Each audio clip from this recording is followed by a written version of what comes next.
नमस्कार दोस्तों, कैसे हैं आप सभी का स्वागत है आपके अपने चैनल राजीव कॉम्पिटिटिव क्लासेस में। दोस्तों, आज का वीडियो आप लोगों के लिए काफ़ी ज़्यादा इंपॉर्टेंट होने वाला है, क्योंकि आज के इस वीडियो में हम बात करेंगे प्रधान शिक्षक प्रधानाध्यापक के वेतन को लेकर। 1 दिसंबर को मिलेगा 7वां वेतन आयोग का लाभ। अब सबसे बड़ी अपडेट है, बहुत सारे शिक्षक मैसेज कर रहे हैं, कॉल कर रहे हैं कि जितने भी प्रधान शिक्षक हैं या फिर प्रधानाध्यापक हैं, 1 दिसंबर को 7वां वेतन आयोग का लाभ उनको मिलेगा या फिर नहीं मिलेगा। वेतन संरक्षण नहीं, मूल वेतन में वृद्धि किया गया है। विभाग द्वारा वेतन संरक्षण के साथ भुगतान के लिए पत्र जारी किया गया है। शिक्षकों का नवंबर महीने का वेतन भुगतान शुरू कर दिया गया है। जैसा कि आप लोगों को पता है, एसीएस के द्वारा आप लोगों का जारी किया गया है पत्र। उसमें कहा गया है कि 1 से 2 तारीख तक सभी शिक्षकों का वेतन भुगतान किया जाना है। लेकिन बहुत सारे शिक्षकों के मन में यह आशंका बैठी हुई है कि 50% के आधार पर इस बार डीए दिया जाएगा, महंगाई भत्ता, या फिर 58% के आधार पर दिया जाएगा। क्योंकि एक बार आप लोगों को सरकार के द्वारा प्रोपोगेंडा चलाया गया था कि 58% के आधार पर सभी शिक्षकों को सैलरी देंगे, क्योंकि उस समय बहुत सारे शिक्षक आंदोलन पर बैठे हुए थे। बहुत सारे शिक्षक यहाँ पे कह रहे थे, आंदोलन कर रहे थे 7 पे कमीशन को लेकर, सेवा निरंतरता को लेकर, वरीयता को लेकर, वेतन विसंगति को लेकर। तो आप लोगों का आंदोलन को दबाने के लिए सरकार आप लोगों को खुश कर दिया कि इस बार का जो वेतन मिलेगा अक्टूबर वाला, वो 58% के आधार पे दे देंगे। 38 जिला का जो शिक्षा पदाधिकारी था, उसके लापरवाही के नतीजे आपको 58% के आधार पर सैलरी नहीं दिया गया। लेकिन सरकार के द्वारा बाद में कहा गया, सरकार का गठन हुआ कि हम इन सभी पे कार्रवाई करेंगे। लेकिन 38 जिला का उसी प्रकार से था, तो किसी पे कार्रवाई नहीं किया गया। तो इससे तो एक बात स्पष्ट हो जाती है कि ऊपर से ही आदेश आया होगा कि सभी को 50% के आधार पर ही सैलरी दिया जाए। अगर 38 जिला का जो बीएलओ होगा, ब्लॉक एजुकेशन ऑफिसर होगा, या प्रखंड में जो शिक्षा पदाधिकारी होगा, उन सभी को पता होगा कि हमको 50% के आधार पे देना है या 58% के आधार पे सैलरी देना है, तो ये आदेश आप लोगों का ऊपर से ही आया होगा। तो सब के सब यहाँ पे मिले हुए थे उस टाइम। लेकिन अब बात निकल के आती है कि इस बार 58% के आधार पे वेतन भुगतान दिया जाएगा या फिर नहीं दिया जाएगा, और 7 पे कमीशन का लाभ दिया जाएगा या फिर नहीं दिया जाएगा। तो वीडियो काफी ज्यादा इंपॉर्टेंट है। इस वीडियो को तमाम ग्रुप में शेयर कीजिएगा। नए हैं चैनल पे सब्सक्राइब कीजिएगा। वीडियो को शुरू करते हैं। पुरानी नियमावली के अनुसार वेतन, पहले वाली नियमावली में प्रधान शिक्षक का मूल वेतन 30,500 तय किया गया था। उस समय विशिष्ट शिक्षक और बीपीएससी शिक्षक का पद का कोई भी अस्तित्व नहीं था। ये सही बात है। 2021 में आप लोगों का जो ये पुरानी नियमावली है, इसको बनाया गया था 2021 में। उसी टाइम पे आप लोगों का ये वैकेंसी लाया जाता शिक्षा विभाग के द्वारा। लेकिन बाद में बीपीएससी का दौर आ गया था 2023 में। अब सन 2023 में जब बीपीएससी का दौर आया, तो इस समय जो नए नए सीटेड और डीएलएड के तहत बहाल स्टूडेंट थे, उन लोगों के लिए टीआरई 1, टीआरई 2, टीआरई 3 लाया गया। उसी प्रकार से इसी बीच में इन लोगों को राजकर्मी का दर्जा दिया जाना था। तो उधर जो पुराने नियोजित शिक्षक थे, वो लोग आवाज़ उठाने लगे।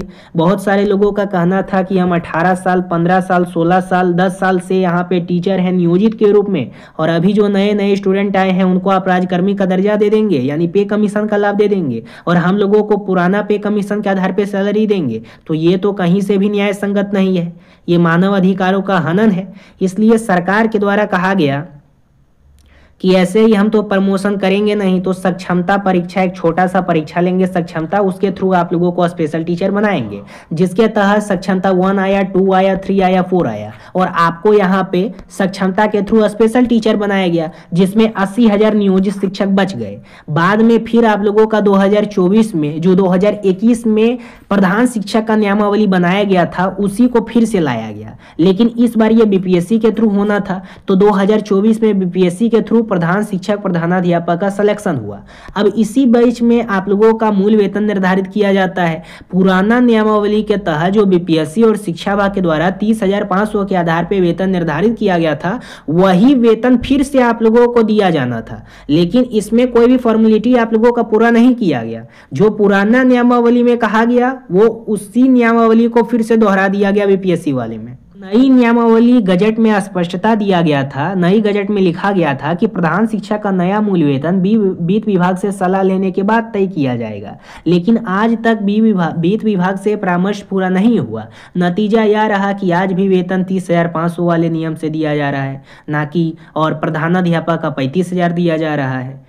मौजूदा हालत में सबसे ज्यादा नुकसान प्रधान शिक्षक का है। स्कूल की पूरी जिम्मेदारी प्रधान शिक्षक के कंधों पे है। किसी भी समस्याओं पर सबसे पहले कार्रवाई इन्हीं पे की जाती है।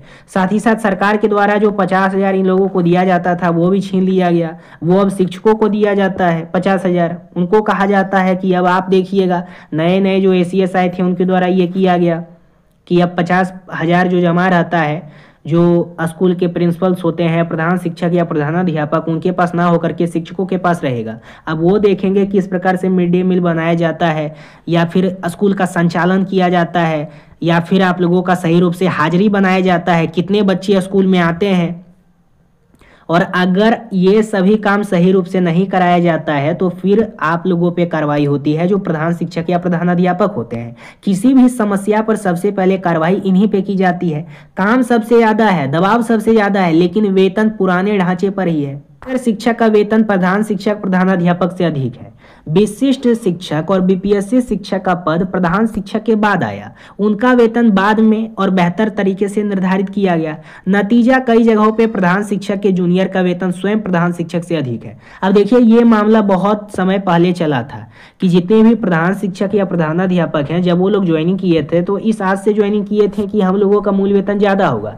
लेकिन जब ये लोग ज्वाइनिंग किए थे तो उस समय आप लोगों का मूल वेतन क्या था? जो BPSC वाले शिक्षक थे या फिर जो विशिष्ट वाले शिक्षक थे, उनसे आपका मूल वेतन कम था। यानी विशिष्ट वालों का 31,000 मूल वेतन था और आपका मूल वेतन यहाँ पे 30,500 था, यानी 500 कम था, 1,000 रुपया कम था। तो बहुत सारे शिक्षक का कहना था कि अगर सरकार एक बार फिर से मौका दे तो हम पुराना अपना विशिष्ट बनने के लिए तैयार हैं, या फिर जो पुराना हम छोटा पद पे सर्विस कर रहे थे। यहाँ पे प्रधान शिक्षक प्रधानाध्यापक का बड़ा सवाल है कि अगर वेतन पुराने नियमावली के आधार पे ही देना था तो नए गजट में वित्त विभाग से परमिशन लेने की क्या जरूरत थी? अब ये लाइन जोड़ने की क्या जरूरत थी? और यह लाइन सच है तो परमिशन कब होगा?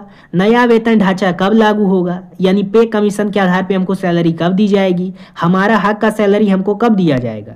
इसका प्रश्न अब आप लोगों को सरकार ही दे सकता है। नया जो सरकार बने हैं। सबसे पहले मैं आप लोगों को एक बात बता देना चाहता हूं, जब आप लोग आंदोलन कर रहे थे तो उस समय आप लोगों को सरकार के द्वारा 2 तरीके से आप लोगों को फंसाया गया। पहला पे प्रोडक्शन के नाम से, और दूसरा आप लोगों का 58% के आधार पे।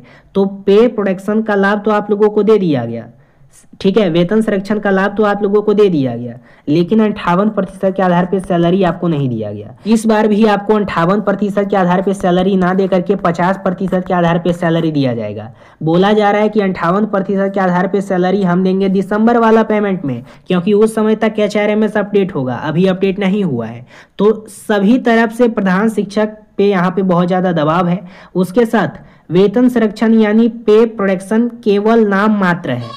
विभाग वेतन संरक्षण की बात तो करता है, पर वास्तव में बहुत कम शिक्षकों को इसका लाभ मिलता है, और जिनको मिलता भी है उनके वेतन में बहुत ही मामूली बढ़ोतरी होती है। इससे समस्या हल नहीं हो रहा है, ठीक है। एक तरह से वेतन संरक्षण के नाम पे आप लोगों का बात को दबाया गया था चुनाव के समय में।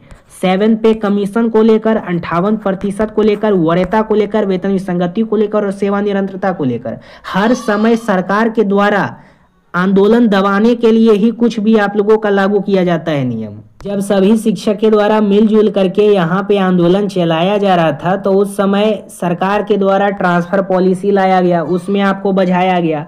अब कुछ समय पहले नीतीश कैबिनेट बैठक हुआ था तो उसमें आश्वासन आया सेवा निरंतरता का लाभ हम विद्यालय अध्यापक और यहाँ पे विशिष्ट वाले जो शिक्षक हैं उनको देंगे, सभी शिक्षक को देंगे जिनके पास 60 ईयर का एक्सपीरियंस होगा, उनको वरीयता भी देंगे। लेकिन आप लोगों का पे प्रोडक्शन का लाभ तो दे दिया गया, लेकिन यहाँ पे प्रोबेशन पीरियड भी आप लोगों का ला दिया गया, सही रूप से आप लोगों को सैलरी नहीं दिया गया। और सरकार के द्वारा जो पहला कैबिनेट बैठक हुआ था उसमें आश्वासन आया कि जो भी शिक्षक हैं उनका आवाज नहीं पहुंचा था कि हमें 7 पे कमीशन का लाभ देना चाहिए, इसीलिए उस पे बात नहीं। 7वां वेतन आयोग का लाभ मिलेगा या फिर नहीं मिलेगा? तो देखिए 7वां वेतन आयोग का लाभ आप लोगों को मिलेगा।